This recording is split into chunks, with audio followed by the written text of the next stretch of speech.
छोड़ो, उफ तक ना कहो। उफ अम्मा अभी तो बहुत सर्दी है, उफ अम्मा गर्मी का मौसम है कैसे जाऊं। कुरान कहता नहीं, उफ तक ना कहो। सोचो जब अल्लाह ने कुरान में उफ कहने को मना किया है तो जो माँ बाप को घर से बाहर कर देगा उसके बारे में क्या होगा? जिसने माँ बाप को ओल्ड हाउस में छोड़ दिया उसके बारे में क्या होगा? जिसने माँ बाप को वृद्धा आश्रम में छोड़ दिया उसके बारे में क्या होगा? जिसने माँ बाप को खाना ना दिया बीवी बच्चों के चक्कर में। लेकिन सुनो, मैं कुरान ही सुना दे रहा हूँ सैयद मोहतरम, मैं कुरान ही की आयत का हवाला दे रहा हूँ। ये तुम्हारी औलाद है, ये तुम्हारा माल है, ये तुम्हारी मता है, ये तुम्हारी सब कुछ है जिसके लिए तुम कहते हो। कुरान क्या कहता है? इन्नमा अमवालुकुम व औलादुकुम फितना। अल्लाह का कुरान कहता है तेरी औलाद भी फितना है, तेरा माल भी फितना है। और माँ बाप के बारे में मेरे नबी फरमाते हैं तेरी माँ भी रहमत है, तेरा बाप भी रहमत है। फैसला जमीन और आसमान। आज मैं तकरीर नहीं कर रहा हूं लखनऊ वालों, सिर्फ आप अदब की सरजमीन पर बैठो इसलिए मैं आपको कुरान और हदीस से सवाल समझा रहा हूं। समझ में आ रहा है आपके? इन्नमा अमवालुकुम व औलादुकुम फितना। तुम्हारी औलाद भी फितना है, तुम्हारा माल भी फितना है। अल्लाह, सोचो तो हम कितना प्यार करते हैं, कितना इश्क करते हैं। औलाद कितनी भी गलत हो लेकिन माँ बाप ठुकराते नहीं है। लेकिन माँ बाप बूढ़े हो गए तो औलाद कहती है कि अब्बा आज हाई प्रोफाइल मेरे दोस्त मिलने आ रहे हैं, वहां आना मत क्योंकि तुम्हारे कपड़े फटे हुए हैं, तुम्हारी चप्पलें टूटी हुई हैं। लेकिन मौलाना अब्दुल गफूर जो दिल्ली की जामा मस्जिद के सबसे पहले इमाम गुजरे, असली सैयद थे मौलाना अब्दुल गफूर, शाहजहां बादशाह की मस्जिद जामा में जब इमाम बनकर आए, सुनो इमाम बनकर आए, दिल्ली की जामा मस्जिद के इमाम बने, शहंशाह वक्त शाहजहां की मस्जिद के इमाम बने हजरत मौलाना सैयद अब्दुल गफूर रहमतुल्लाह अलैह। वो अलग बात है कि आज उनकी औलादें राह रास्ते इधर उधर हो गई, लेकिन वो असली सैयद थे और अल्लाह वाले थे, अल्लाह के बरगुज़ीदा बने। Look to me my face, listen me carefully, don't see each other. इधर देखो, इधर उधर ना देखो, इधर देखो, जोर से बोलो सुभान अल्लाह। बड़ा गम में डूबा हुआ जुमला बोल रहा हूं। मौलाना अब्दुल गफूर अलैहि रहमा जब दिल्ली की जामा मस्जिद के इमाम बन गए तो उनके अब्बा ने सोचा कि चलो मेरा बेटा हिंदुस्तान का इमाम बना, हिंदुस्तान का इमाम बना, हिंदुस्तान की जामा मस्जिद में बादशाह वक्त उसके पीछे नमाज पढ़ता है। चलो हम अपने बेटे से मुलाकात करें कि हमारा बेटा गुमराह तो नहीं हो गया। पढ़े लिखे लोगों, जाना दिल्ली की जामा मस्जिद, बाबे शाहजहां में एक बोर्ड लगा, उनका नाम सबसे ऊपर लिखा होगा। जब उनके वालिद आए दिल्ली की जामा मस्जिद की सीढ़ियों पर, टूटी हुई चप्पल पहने, फटा हुआ लिबास पहने, दिल्ली की जामा मस्जिद में सिक्योरिटी गार्ड खड़े थे। कहा बाबा कहां जा रहे हो? कहा जामा मस्जिद के अंदर जा रहा हूं। कहा किससे मिलो? कहा मैं इमाम से मिलूंगा। कहा तुम्हारा ये हुलिया और इमाम से मिलोगे? तुम्हें मालूम नहीं है शाही इमाम है? तुम कौन हो? कहा हम ये तो नहीं बताएंगे हम कौन है, हम जिससे मिलने जा रहे हैं वो खुद बताएगा हम कौन है। जोर से बोलो, माँ बाप के वफादारों,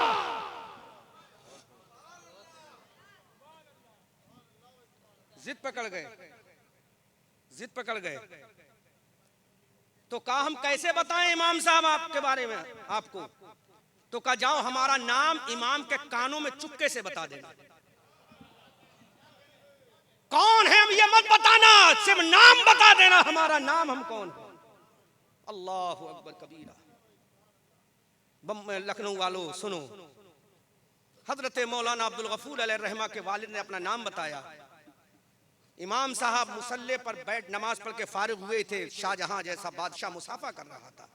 कान में जाकर कहा हुजूर, एक फटे हुए लिबास पहनने वाला, टूटी चप्पल, चेहरे पे गर्दो गुबार, दाढ़ी में मिट्टी, चेहरा गर्दालूद ऐसा लग रहा न जाने लंबा सफर करके आ रहा, कौन है?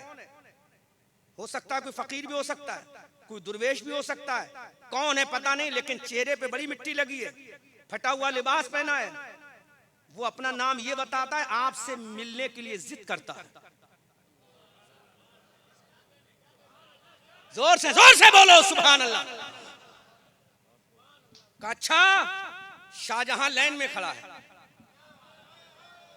सल्तनत हिंद का शहंशाह। और हिंदुस्तान कोई छोटा मोटा हिंदुस्तान नहीं था, पेशावर तक हिंदुस्तान था, लाहौर तक हिंदुस्तान था, रावलपिंडी भी किसी में था। समझ में आ रहा है? ईरान की सरहदों से आगे जाकर हमारा झंडा लहरा रहा था।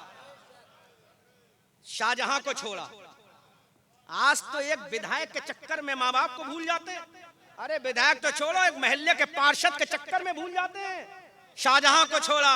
शाहजहां ने कहा, इमाम साहब कहा जा रहे हो? कहा बाद में बताऊंगा, अगर मुझसे मुसाफा करना है तो यहीं खड़े रहो। बोलो बोलो बोलो बोलो बोलो बोलो, जोर से बोलो। अगर मुझसे मुसाफा करना तो यहीं खड़े रहना, वरना तुम्हारी मर्जी है, मैं तुम्हारा गुलाम नहीं हूं, आमना के लाल का गुलाम। शाहजहां से कहा। हजरत मौलाना अब्दुल गफूर भागते हुए दौड़ती आंधी तूफान की तरह दिल्ली की जामा मस्जिद पे आए तो देखा कौन खड़ा है, सुभान अल्लाह, कौन खड़ा है जिसकी सुल्ब से मौलाना अब्दुल गफूर की पैदाइश हुई है, कौन खड़ा है जिसने परवरिश की है, कौन खड़ा है जिसने अपनी जवानी का खून पिलाया है, कौन खड़ा है जिसने अपने बालों को सफेद कर लिया है अपनी औलाद के लिए, कौन खड़ा है? एक वफादार औलाद का वफादार बाप खड़ा है। किसी को नहीं बताया, चप्पलों को उठाया, झाड़ा इसलिए था ताकि कोई गंदगी मस्जिद के अंदर ना चली जाए, और उस चप्पल को अपने बगल में रखा, कपड़े के अंदर लपेट कर, या जो भी रहा उस जमाने, लपेट के रखा और चल देते हैं। गले से लगाया, चल देते हैं। एक सब गुजरी, दो सब गुजरी, तीसरी सब गुजरी, हौजे वाटर गुजरा, आगे दासहन में पहुंचे, दालान में पहुंचे, मिंबर के सामने पहुंचे। शाहजहां खड़ा है। आज का ये इंसान अगर डॉक्टर बन गया तो बाप को भूल गया, मास्टर बन गया तो बाप को भूल गया, प्रोफेसर बन गया तो बाप को भूल गया, अगर कबाड़ा बेच बेच के करोड़पति बन गया तो बाप को भूल गया, रद्दी सड़ी हुई बेच बेच के अगर बाप करोड़पति हो गया तो बाप को भूल गया। अरे तूने अपनी रद्दी अगर गुजरात भेज दी तो वो तेरा बाप है, रद्दी नहीं। अगर तूने अपनी रद्दी दिल्ली और बंबई की फैक्ट्रियों में भेज दी तो वो तेरा बाप है, रद्दी नहीं। ये रद्दी बेचने वाला, ये बिजनेस करने वाला, ये डॉक्टरी करने वाला अपने माँ बाप को भूल गया। हजरत अब्दुल गफूर जब पहुंचे, शाहजहां से कहा, ऐ शाहजहां जानते हो तुम ये कौन है? शाहजहां ने कहा कौन है? कहा ये वो है जिसके कदमों की बरकत से आज मैं और का इमाम नहीं, मैं बादशाह का इमाम बना हूं।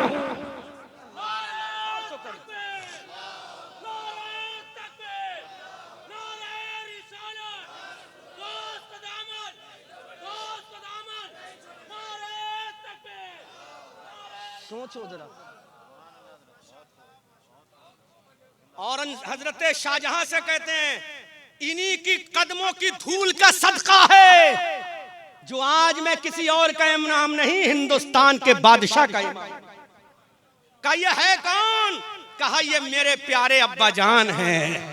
अल्लाह, सोचो जरा, ये मेरे प्यारे बाबा जान हैं, ये मेरे प्यारे अब्बू जान हैं, ये मेरे प्यारे बाबा जान हैं, जिनकी सुल्ब से मैं पैदा हुआ हूं। ये वो मेरे बाप है, सुभान अल्लाह, जिनकी तरबियत ये थी कि आज मैं बादशाह का इमाम बना हूं। अब अंदाजा करो, आज का ये बेटा थोड़ा सा पैसा हुआ, ऑडी में घूमने लगा, बाप को भूला, मर्सिडीज में घूमने लगा, बाप को भूला, एयर इंडिया की फ्लाइट में सफर करने लगा, अपने बाप को भूला, एयर इंडिया एयरलाइंस में घूमने लगा, अपने बाप को भूला, डॉक्टर बन गया, अपने बाप को भूला, मास्टर बन गया, अपने बाप को भूला, बिजनेस कर गया, बड़ा ताजिर बन गया, अपने बाप को भूला। हजरत मौलाना अब्दुल गफूर ने कहा, अरे ये कल भी मेरा बाप था, आज भी मेरा बाप है। मेरी पहचान इस वजह से नहीं कि मैं दिल्ली की जामा मस्जिद का इमाम हूं, अगर मेरी पहचान है तो इस वजह से कि इस वफादार बाप का मैं वफादार बेटा हूं।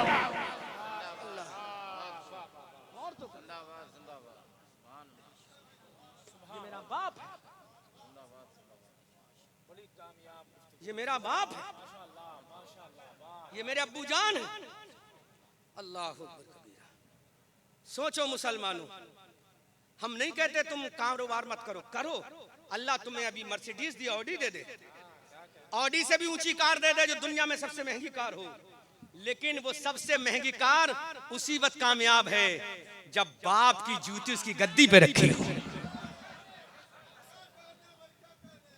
अगर बाप ना हो तो बाप की जूतियां रखी हो ताकि दुनिया देख ले, अगर ये मर्सिडीज मिली है तो इन्हीं जूतियों के सदके में, क्योंकि ये जूती पहनने वाले मेरे अब्बा की वफादारी की अलामत है। सोचो मुसलमानों, सोचो तो सही। नौजवानों, ठीक है अपनी बीवियों से प्यार करो, मेरे मुस्तफा की सुन्नत है। औरतों से इश्क करो, अपनी औरतों से, दूसरों की नहीं, अपनी औरतों से। मेरे मुस्तफा की सुन्नत है, मेरे मुस्तफा की। लेकिन सुभान अल्लाह, जिसके लिए मेरा नबी चादर पाक बिछा दे वो तो प्यारी माँ ही है, वो तो प्यारी माँ है। अल्लाह अकबर कबीरा, अल्लाह अकबर कबीरा। सोचो तो सही। हजरत इमाम हसन, हजरत इमाम हुसैन, सैयद मीर मोहम्मद सईद मियाँ के जद्दे करीम, सरकारे हसनैन करीमैन, जन्नती जवानों के सरदार, राकिबे दोशे मुस्तफा, इब्ने फातिमा ज़हरा, दिलबंदे अली मुर्तजा, जन्नती जवानों के सरदार यानी इमाम हसन और हुसैन, सैयदा कायनात, दिलबंदे मुस्तफा, जिगर पारे मुस्तफा, सैयदा फातिमा ज़हरा रज़ी अल्लाह ताला अन्हा से अर्ज करते हैं, अम्मी जान हम नाना जान के रोजे पे जाना चाहते हैं। जोर से बोलो। सैयदा फातिमा ज़हरा रज़ी अल्लाह ताला अन्हा का उस वक्त आखिरी वक्त था, विसाल शरीफ करीब था, बीमार थी। कहा जाओ मेरे बाबा जान के बाजार पर चले जाओ। सरकारे हसनैन करीमैन तशरीफ ले गए। ख्वाब में नाना जान आ गए। कौन आ गए? का मेरे प्यारे नवासो, ऐ मेरे प्यारे लाडलो, मेरे मजार पे हाजिरी तो बाद में भी दे लोगे। जाओ तुम्हारी अम्मी जान चंद लम्हों की मेहमान है, पहले अम्मी जान से मुलाकात तो कर लो। चंद लम्हों की मेहमान है तुम्हारी माँ, मेरे मजार पे तो फिर भी आ जाओगे। अल्लाह अकबर कबीरा। ये मकाम है माँ का, ये अजमत है माँ की। लेकिन मेरे भाइयों, हमने सब कुछ भूल गए, सब भूल गए। एक बात और कह दूं, मैं इस चीज का मुनकिर नहीं हूं, कायल हूं। ये दो सैयद यहां बैठे हैं, इनकी मौजूदगी में बोल रहा हूं, इनको गवाह बनाकर बोल रहा हूं। मैं मेहमान की अजमत का मुनकिर नहीं, लेकिन एक जुमला हकीकत पर मबनी। अल्लामा साहब, इमाम साहब आप ही हैं? क्या नाम है इसमें शरीफ? हजरत अल्लामा गुलाम दस्तगीर साहब, आपकी सदारत में जलसा चल रहा है माशाअल्लाह। हजरत मैं एक जुमला बोल रहा हूं बड़ी मोहब्बत से, कबूल फरमा लीजिएगा, दुआएं दे दीजिएगा। ससुर भी हमारे बाप की तरह, ससुर भी हमारे, सास भी हमारी माँ की तरह है।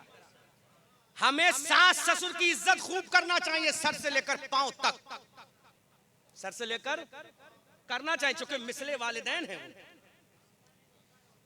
मिसले, तुम भी सुनो और तो तुम्हारी गैरत जग जाए तो अमल कर लेना, वरना समझ लो तुम भी एक दिन सास बनोगी किसी की, तुम्हारी भी बहू आएगी किसी दिन। समझ में आ रहा है? तुम्हें भी नहीं छोड़ा जाएगा। सास ससुर मिसले वालिदैन हैं, उनकी इज्जत करो, क्योंकि मेरे नबी ने सैयदा खदीजतुल कुबरा की सहेलियों की भी इज्जत फरमाई, मोहब्बत की है मेरे आका ने। लेकिन मैं एक सवाल करता हूं, सास ससुर आते हैं, मेहमान हैं, लायक ताजीम है, मिसले वालिदैन है, इज्जत की जाएगी, पूरा घर का माहौल जन्नत नुमा हो जाता है। यही बात हक है ना? तुम जानती हो, पूरा माहौल जन्नत नुमा हो जाता है, खुशनुमा हो जाता है। लेकिन अभी यही उतरोला वालों, बलरामपुर वालों, तुम्हारे माँ बाप का अगर दिल चाहा चलो मेरा बेटा लखनऊ में रहता है, लखनऊ की रोली तो खा ली जाए चलकर अपने बेटे के हाथ से। मेरा बेटा लखनऊ में रहता है, चलो लखनऊ की गलियों को तो देख लिया जाए। तो बेचारा अतरौला से आए, बलरामपुर से आए, गांव देहात से आए, तो इसका मुंह लटक जाता है। सुबह में झगड़ा, शाम में झगड़ा, दोपहर में झगड़ा। अरे सुन, अगर तू आज अपने सास ससुर को बर्दाश्त नहीं करेगी तो तेरी बहू तुझे भी बर्दाश्त नहीं करेगी। अगर तू चाहती है वो कितना नहीं नारा नहीं वक्त कम पड़ जाएगा, क्योंकि मैं बात पैगाम देने के लिए आया हूं। और अभी अल्हम्दुलिल्लाह हजरत, ये आपकी मोहब्बत है, अल्लाह आपको सलामत रखे। आप दुआ करो, मैं फजर तक बोल सकता हूँ अल्हम्दुलिल्लाह। अल्लाह आपके इश्क को सलामत रखे, अल्लाह आपके प्यार को सलामत रखे, अल्लाह आपकी मोहब्बत को सलामत रखे। इसे कहते हैं दर्द, ये दर्द है कारी साहब के दिल में, वो समझने बड़ी मेहनत से। दर्द देखो, दर्द इसे कहते हैं मोहब्बत। अगर ऐसे लोग पैदा हो जाए तो हमारी जमात में कभी झगड़ा ही पैदा नहीं होगा। ऐसे इश्क करने वाले अगर पैदा हो जाए, अल्लाह की कसम, मेरी तरफ से भी दो 50 का नोट हजरत को, मेरी तरफ से तौफीक नहीं, हजरत को दो, मेरी तरफ से भी दो, ये भी दो और मेरी तरफ से और दो 50 हो। ये मोहब्बत है। नहीं, आप रखिए और ये 50 का नोट ये भी दो हजरत को। ये मोहब्बत, ऐसे उलमा मोहब्बत करने वाले होना चाहिए। अरे क्या बिगड़ जाएगा, देखो ये मोहब्बत की निशानी है। एक नबी के गुलाम ने अपनी मोहब्बत का इजहार किया तो नबी ने इसकी तारीफ भी करा दी, नबी ने इसे नोट भी दिलवा दिया। ये मोहब्बत की निशानी, और ये मोहब्बत की निशानी, नोट भी दिला दिया, तारीफ भी करा दी। ये इश्क का मकाम है। इसलिए हसद का चश्मा उतारो, इश्क का चश्मा पहनो। लो अब सुनो, अब बैठ जाओ, सुनो। नहीं, मेरा दिल ये कहता है अल्हम्दुलिल्लाह, मैं अपनी जमात से बेपनाह मोहब्बत करता हूँ। मैं तंग नजरी का शिकार कभी नहीं होता, मुझे बड़ा मोहब्बत है अपनी जमात से। मैं तलबा से भी मोहब्बत करता हूँ। अभी एक बंगाल के जलसे में था, एक तालिब इल्म की दस्तार थी। मैं हजरत माफी के साथ कहूँगा, हुजूर माफी के साथ जुमला कहूँ, तहदीस नेमत के तहत कह रहा हूँ। उसके घर वाले दस्तार में नहीं आए थे, तो अल्हम्दुलिल्लाह उसने कहा हजरत मेरे घर वाले ने, तो मैंने अपनी जेब से इनाम दिया। क्यों दिया? कि नबी का वो मेहमान था, अगर वो दुआ कर देगा तो मेरा बेड़ा पार हो जाएगा। इसलिए अपनी जमात में मोहब्बत पैदा करो, प्यार पैदा करो, इश्क पैदा करो, इंशाअल्लाह ये मोहब्बत प्यार ही काम आएगा। समझ में आ रहा है आपके मैं क्या कह रहा था? तो बलरामपुर उतरौला से अगर कोई आ गया, चलो आज मेरा बेटा तौफीक कबाड़ा बेच बेच के बड़ी कारी में चलता है, मैं भी लखनऊ की गाड़ी में सैर करूंगी, या बूढ़े बाप ने कहा मैं सैर करूंगा, तो इसका चेहरा उतर गया कि बुढ़िया हर महीने आ जाती है। अरे सुन, उसी बुढ़िया के कदमों की बरकत है कि तू इसके घर की रानी बनी है। अगर वो बुढ़िया ना होती तो इस घर की रानी ना होती। अगर आज तू इस घर की रानी बनी है तो इसे बुढ़िया की बुढ़िया कहती है। अगर तू आज कारों में चल रही है तो जिसको तू बुढ़िया कहती इसी की देन। अल्लाह, सोचो तो मेरे भाइयों, गौर तो करो। तुम कहती हो बुढ़िया हर महीने आ जाती है, ये बुढ़ा हर महीने आ जाता है। अरे वो बुढ़िया बुढ़ा ना होता तो रानी ना होती, तू लखनऊ के शहर में रहने के लायक ना होती, तू लखनऊ के शहर में बिल्डिंग में रहने के लायक ना होती। अगर लायक है तो उसी पूरे माँ बाप की बरकत है। जिसका बेटा कामयाब है वो राजा है तो उसकी रानी बनी। और तो करो, कहां चले गए इमाम साहब? अगर आपके सर पे ये नूरानी ताज है तो ये मत समझो आपके इल्म का फैजान है, उसी माँ बाप के कदमों की धूल का सदका। अल्लाह, इसलिए मेरी बहनों, तुम ये चाहती हो बुढ़ापे में तुम भी रानी बन के रहो, तो अभी तुम्हारे लिए राजा मौजूद है। तुम उसकी पिरजा बन जाओ। जब तुम पिरजा बन जाओगी सास ससुर की, तो तुम्हारी बहू आएगी, वो तुम्हारी पिरजा बन जाएगी। कितना खुशनुमा माहौल हो जाएगा। अल्लाह। अब बात आ गई है माँ बाप की और औरत की, तो एक बात मेरे जहन में आ गई। हजरत इजाजत है? माशाअल्लाह। तो सुन लो, एक ईसाई ने मुसलमान से एतराज किया। क्या एतराज किया? सुनो, एतराज क्या किया? ये इस्लाम है, ये सबके हक को दबाता है। का वो कैसे? इनको चढ़ाया, इनको, ये बैठी है पर्दे के पीछे। मेरे नबी की हदीस पाक हुन्ना नाक़िसातुल अक़ल, इस पे ज्यादा वजाहत करूंगा तो खतरा है मुझे। चारबाग बहुत दूर है, जब तक तौफीक का कार लेके आएंगे जब तक तो मेरा काम हो जाएगा, है ना? तो मखमल लपेट के काम होना चाहिए। सुनो, माँ बाप की बात आ गई ना, तो सुन लो। अल्लाह कबीरा। ईसाई ने कहा मुसलमान औरतों, तुम उस मजहब को मानती हो, हमारे मजहब में आ जाओ। का तुम्हारे मजहब में कमी ये है कि तुम्हारे शौहर को तुम्हारा हाकिम बना दिया। कुरान कहता है ना, अर्रिजालु क़व्वामून अलन्निसा,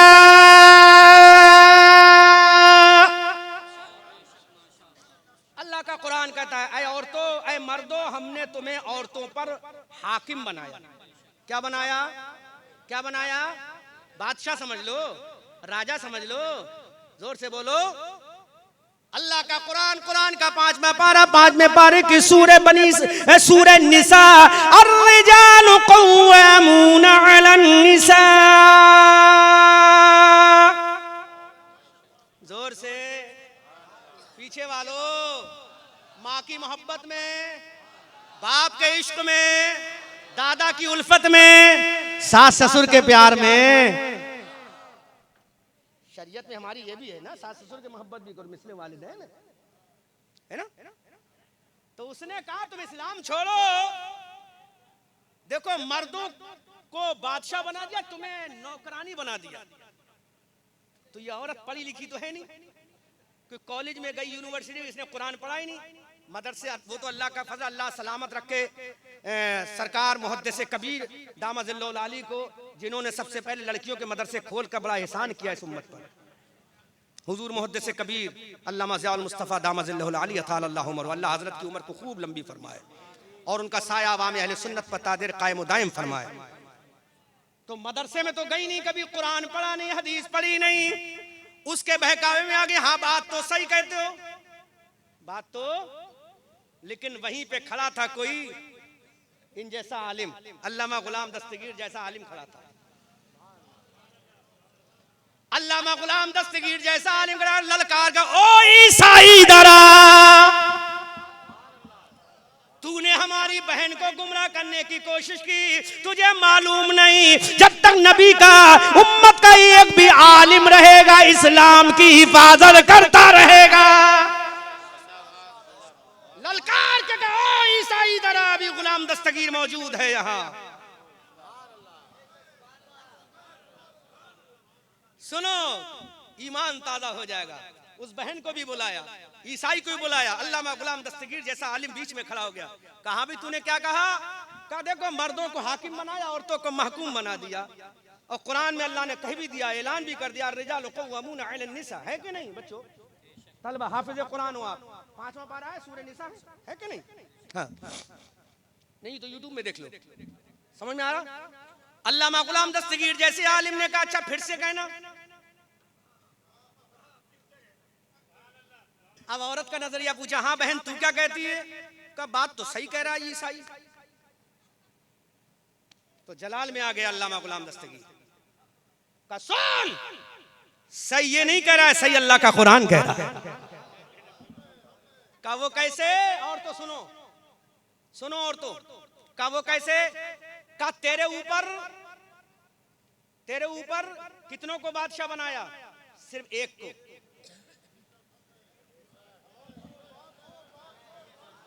जोर से जोर से जोर से जोर से बोलो, कितनों को बादशाह बनाया? अब बता तेरी औलाद कितनी है?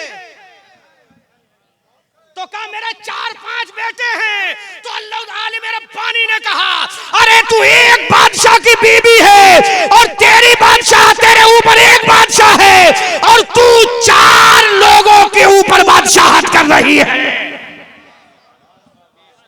अल्लाह, अरे तेरे 4 बेटे हैं कि नहीं? तेरे 4 बेटे हैं कि नहीं? तो तेरे ऊपर एक बादशाह तेरा शौहर, और तू तो 4 के ऊपर बादशाहत कर रही है। और सुन, ऐसी बादशाहत है कि तेरी औलाद की जन्नत तेरे कदमों ही में रख दी है। अब उसने ललकार के कहा, ईसाई हट जा, मेरा कुरान भी सच्चा है, मेरा दीन भी सच्चा है। बोलो बोलो बोलो बोलो। तौफीक भाई, कितने बच्चे हैं आपके? 3 बेटियां हैं। तो 3 बेटियों की बादशाह तुम्हारी बीवी कर रही कि नहीं कर रही? यानी एक बादशाह है उसके ऊपर आप, और वो कितनों पे बादशाह कर रही है?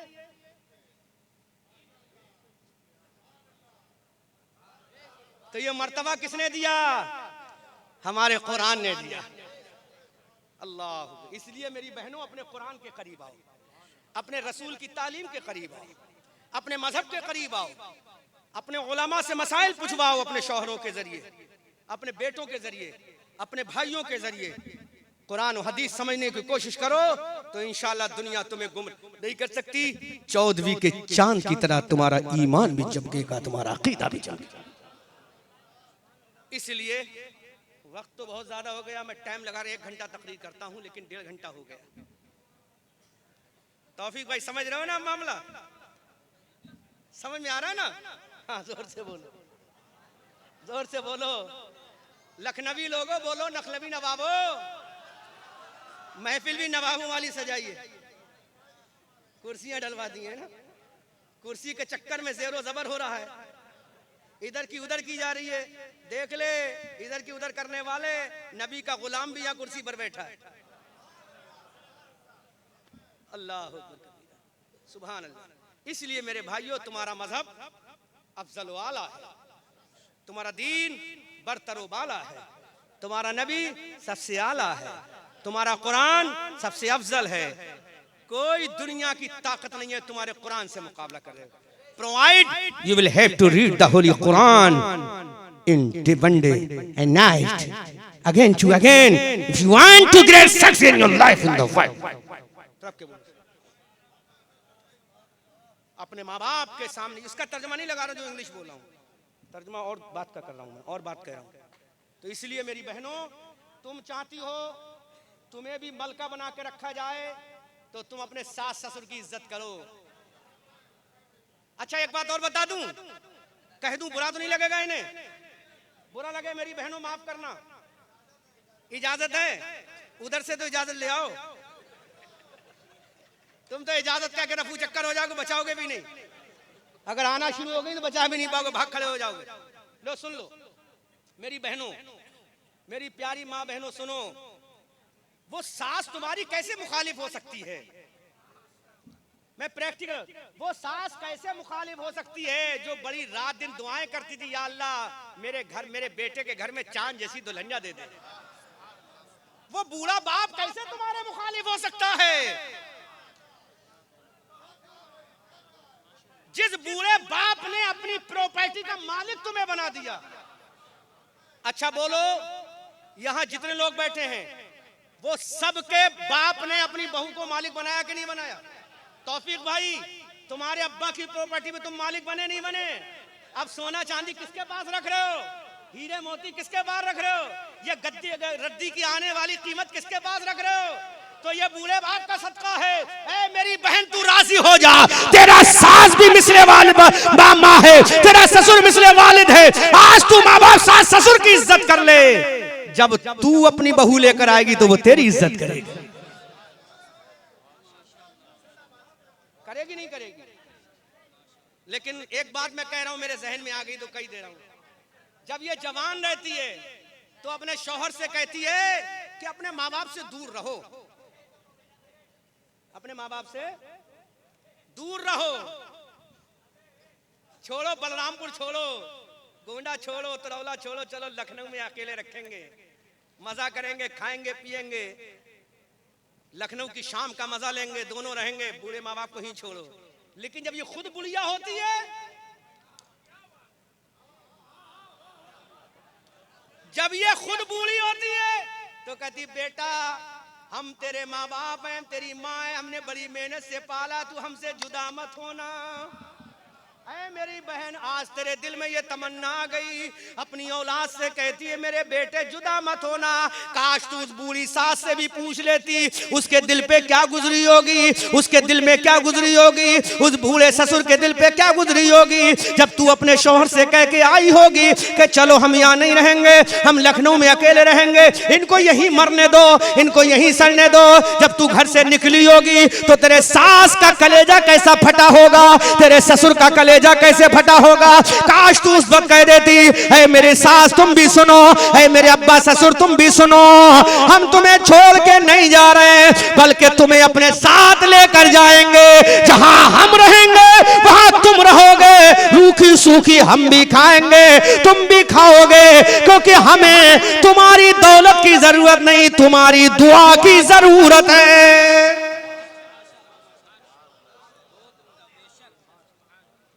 कितना खुशगवार माहौल हो जाएगा, कितना अच्छा माहौल हो जाएगा। इसलिए नौजवानों, मैं तुमसे ये पैगाम देना चाहता हूं, खुदारा अपने माँ बाप को मत छोड़ो, माँ बाप को मत छोड़ो, खुदारा हाथ जोड़कर कहता हूं अपने माँ बाप को मत छोड़ो। तुम्हारे दुनिया में आने की वजह ही तुम्हारे माँ बाप नहीं। कुरान की एक आयत पेश करूं, वक़ज़ा रब्बुका अल्ला ताबुदू इल्ला इय्याह व बिल वालिदैन इहसाना। अल्लाह ने कहा इबादत तो सिर्फ रब की करो, और अपने बाद डायरेक्ट जो जिक्र किया है माँ बाप का किया कि इबादत अल्लाह की करो और अपने माँ बाप की फरमाबरदारी करो। और बताऊं कुरान क्या कहता है, वला तकुल लहुम उफ़्फ़िन वला तनहरहुमा, अपने माँ बाप को झड़को मत, वक़ुल लहुमा क़ौलन करीमा, अल्लाह फरमाता और उनसे बड़ी नरमी वाली गुफ्तगू करा कर। सोचो जरा कुरान कैसे रहनुमाई कर रहे हैं। बस तकरीर का आखिरी जुमला, ये पैगाम दे रहा हूं तुम्हें कि अपने माँ बाप की इज्जत करो और अपने पीरों की भी इज्जत करो, अपने उस्तादों की भी इज्जत करो, क्योंकि दुनिया में कुछ लोग ऐसे हैं जिनसे कभी झगड़ा मत करना। अगर कभी झगड़े की नौबत आ जाए तो हमेशा पीछे हट जाना। वो कौन कौन से लोग हैं? पहले तुम्हारे माँ बाप हैं, फिर तुम्हारे पीर हैं, उस्ताद हैं, फिर तुम्हारे पीर हैं, फिर तुम्हारे ये लोग हैं जो पीर हैं, उस्ताद हैं, माँ बाप हैं। इनसे अगर कभी झगड़े की नौबत आ जाए तो फौरन तुम पीछे हट के हार जाओ, क्योंकि हारने ही में भलाई है। कानून फितरत कभी नहीं बदलेगा। अगर तुमने माँ बाप से मुकाबला किया तो यकीन जानो तुम्हारी औलाद तुमसे मुकाबला करेगी। अगर तुमने अपने असातिज़ा की तौहीन की, बच्चों सुन लो, तो कानून फितरत कभी नहीं बदलेगा। तुम्हारे तलबा तुम्हारी बेइज्जती जरूर करेंगे। पीर की बेइज्जती की तो समझ लो तुम्हारी बेइज्जती नसीबे में लिख दी जाएगी। इसलिए कभी भी ऐसी नौबत आ जाए कि उस्ताद से या माँ बाप से झगड़े की नौबत आ जाए तो फौरन अपने आप को सरेंडर कर दो, फौरन सरेंडर, खामोश हो जाओ। ये ताकत मत दिखाओ अपनी, तो उसकी एक बद्दुआ लग गई तो जहन्नम से तुम्हें कोई निकाल नहीं सकता। अल्लाह माफ नहीं फरमाएगा जब तक वालिदैन माफ नहीं कर देगा। इसलिए फितरत का कानून ये है, जो भी फितरत के कानून से टकराएगा वो मलिया मेट हो जाएगा। हाथ उठाओ, अपने माँ बाप की इज्जत इंशाअल्लाह जरूर करेंगे, इंशाअल्लाह, इंशाअल्लाह जरूर करेंगे। ठीक है, हाथ पैर चूम लिया करो माँ बाप, कोई बेइज्जती नहीं है। और एक बात और बताऊं, लो बहुत अच्छी बात बताओ, जहन में आ गई हजरत, हुजूर, बहुत अच्छी बात जहन में आ गई। अगर तुम अपने बच्चों के सामने, किसके सामने? छोटे छोटे बच्चों के सामने कभी माँ के हाथ चूमोगे, कभी अपने बाप के हाथ चूमोगे, तो वो ये सोचेगा यार, क्योंकि बच्चे को पढ़ाया नहीं जाता, वो दिखाया जाता है। तो वो तुमसे कहा मम्मा या अब्बा ये क्या कर रहे हो, तो तुम कहोगे बेटा ये मेरे माँ बाप, इनके हाथ चूम रहा हूं। तो बच्चा कहेगा तुम हमारे माँ बाप हो, लाओ हम तुम्हारे हाथ चूम लें। खुदा कसम सिखाने की जरूरत नहीं। तुम एक बार चूम के दिखा दो अपने माँ बाप के हाथ अपनी औलाद के सामने, सिर्फ ज्यादा नहीं 11 दिन चूम के दिखा दो, 12वें दिन तुम्हारी औलाद तुम्हारे हाथ चूमना शुरू कर दे। प्रैक्टिकल करके देखो, आज करके देख लो, आज ही से करके देख लो, आज ही से करके देख लो। अपने बच्चों के सामने अपने माँ बाप के हाथ चूमो, बूढ़े बाप के हाथ चूमो, बूढ़ी माँ के हाथ चूमो, पैर चूमो, सुभान अल्लाह, मोहब्बत से देखो, उनको मुस्कुराओ देखकर, है ना, देख के मुस्कुराओ। अरे दुनिया वालों को देखकर मुस्कुरा कर क्या करोगे, ये तो मौका पर ही काट के रख देगा। लेकिन माँ बाप एक ऐसा है, अगर तुम जलते होगे तो कहेगा मैं जल जाऊं लेकिन मेरी औलाद बच जाए। इसलिए ये प्रैक्टिकल करना शुरू कर दो ताकि तुम्हारे बच्चे तुम्हारे वफादार बन जाएं। बस यहीं पर मैं गुफ्तगू खत्म करता हूँ। परवरदिगार आलम मुझसे जो गलती हो मैं सादात किराम की मौजूदगी में, उलमाए ज़वील एहतराम की मौजूदगी में एलानिया तौबा करता हूँ और कलमा पढ़ता हूँ, अशहदु अल्ला इलाहा इल्लल्लाह व अशहदु अन्ना मुहम्मदन अब्दुहु व रसूलुहु। खूब की सैरे चमन, फूल चुने शाद रहे, बाग बाजाता हूँ मैं, गुलशन तेरा आबाद रहे, रहा चमन तो फूल खिलेंगे। जही जिंदगी लखनऊ वालों, रज़ा ये अहमद नूरी का फैज़े नूर है, हो गई मेरी गजल पढ़कर कसीदा नूर का। वमा अलैना इल्लल बलाग। अस्सलामु अलैकुम व रहमतुल्लाहि व बरकातहू।